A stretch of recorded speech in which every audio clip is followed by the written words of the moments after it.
Hello and welcome to a new project video. This time we will be using Node-RED to build a smart thermostat. So for that we need an MQTT broker that will be the transport protocol. The broker is a Raspberry Pi 3B and it has some LEDs and a push button connected to its GPIO pins. So this will also act MQTT broker, but also as a subscriber and a publisher. Then on the other side, we have an ESP32. It has a DHT11 connected to it, which will measure temperature and humidity. And also we see a LED, and I will explain what this one will do later in this video. So actually the ESP32 will measure the temperature.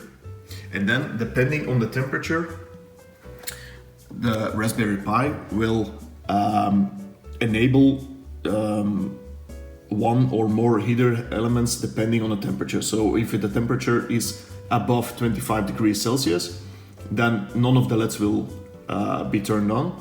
And then if the temperature is below 21 degrees, then all LEDs will be turned on, and then we also have some values in between that will enable 1, 2 or 3 LEDs depending on the temperature. Now we also have a kill switch, this little button here. If we press that button, then all the heater elements will be disabled, so it will shut down the thermostat.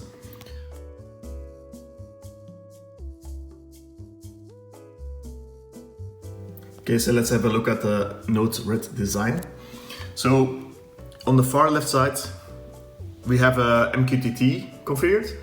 So it's a subscriber in this case, and when it receives messages on the topic home ESP32-211 temp, then it will forward that data to temperature over time. Temperature, that is a bonus actually. That's actually a graphical user interface that you can see here.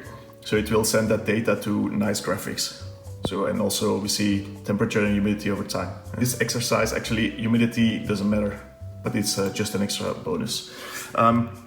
So we receive those payloads, but those payloads are still in byte arrays. So it's a byte array of data. So we need to convert that first to a float value. So we can manipulate the data actually. Here we have that push button.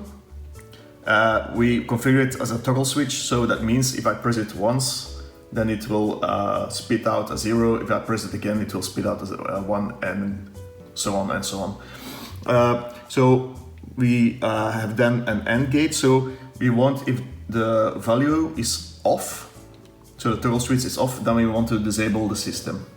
If it's on, let me demonstrate that. So I pushed the button now. If it's on, then the heaters will turn on. If I press again, it will be false. You'll see here, it's switched off. The system is totally shut down. So we compare if the switch is on or not. If it's on, then it will send its data further to the temperature module. If it's not, then nothing will be sent to the temperature module. So this is actually a kind of switch. If you have a look inside, depending on the configured temperature here, it will send it out on a different port. So if it's hotter than 25 degrees or equal to 25 degrees, send it out on port 1. And for example, if it's equal to 21 degrees or colder than 21 degrees, then send it out on port 4, for example. And then depending on the port that is selected, then it will turn on or off different heaters, as you can see here. Okay. So if I turn the system back on, so then you can see that now it's 90 degrees. So that means it's lower, it's colder than 21 degrees. So that means that it will turn on all heating elements. So that push button Here you can see the flow of that. We send it out again on a publish. We do a publish to the ESP32 because we have on the ESP32 we have a warning LED, and it will tell us that the system was shut down. So as you can see now, the system is running. So the LED is off. So when I press the button again, I shut down the system, and we see on the other side it takes some time because it's MQTT, but we will see that the node LED will turn on.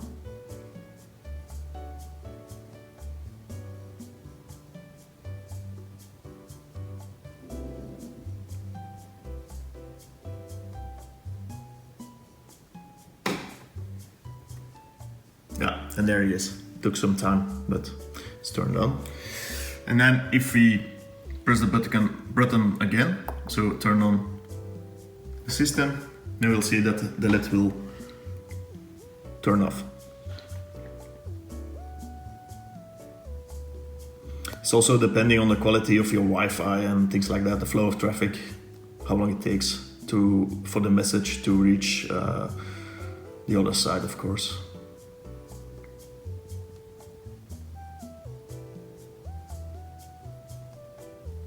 Voila, and then it's turned off.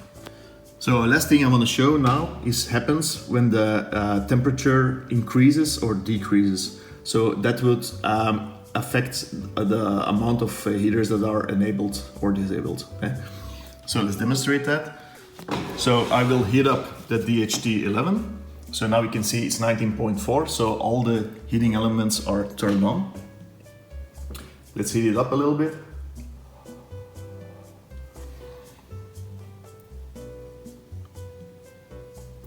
We see temperature is rising and 21.9, so that's above 21, so you see the red LED was disabled.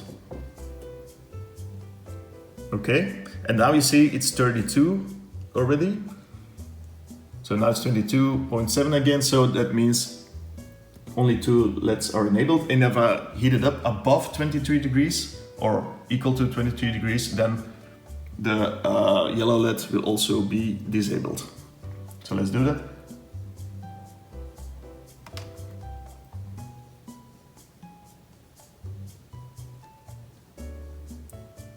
So it's above 23, but it's still below 25, so only one LED is enabled in this case. Okay, let's heat it up even more to above 25 degrees.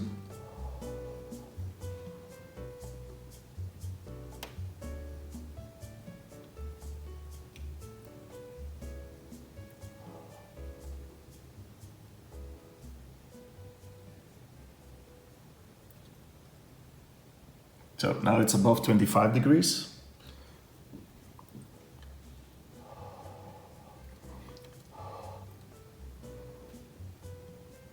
So now it's above 25 degrees, as you can see, it's 26.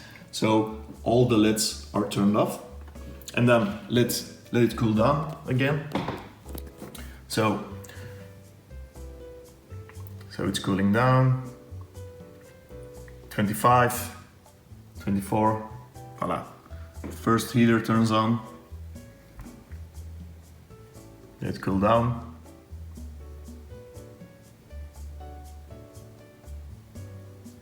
When it reaches below 23 degrees Celsius, then the second LED will come on.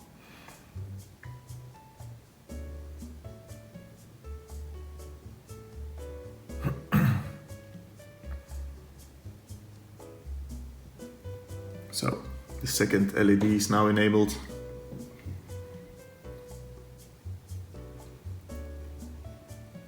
And now the temperature should decrease below 21 degrees.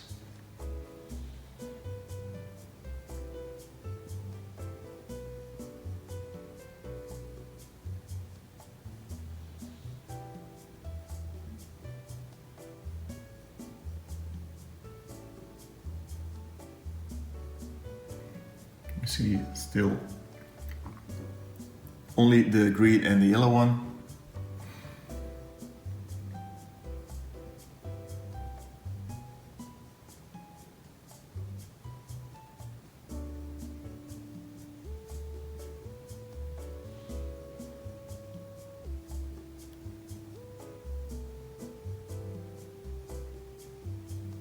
Almost there.